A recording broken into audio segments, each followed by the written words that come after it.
Oy, walang Christmas light ito. Ang dilim ng bahay, oh. Wala yung Pasko, hindi nagpapasko yan. Mga ang dating daan yan. Madali tayong mag-judge na wala silang Pasko. Pero baka nga may mas Pasko pa sila kaysa sa atin. Kasi kahit madilim ang bahay nila, kahit wala silang Christmas light, merong pagmamahal at pagpapatawad sa loob ng kanilang tahanan. Amen?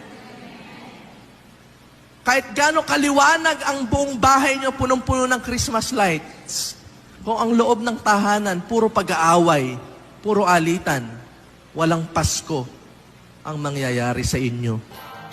Natutuwa tayo nang ipanganak si Kristo sa ating mga puso. Nang makaintindi tayo ng aral, yun ang ating Pasko. Dahil doon na ipinanganak si Kristo sa ating mga puso. At araw-araw, nasa atin na yung tunay na Pasko. Mga kapatid, kung pananatilihin natin yung kapayapaan ni Kristo sa ating mga puso, dahil nakabihis tayo ng pag-ibig.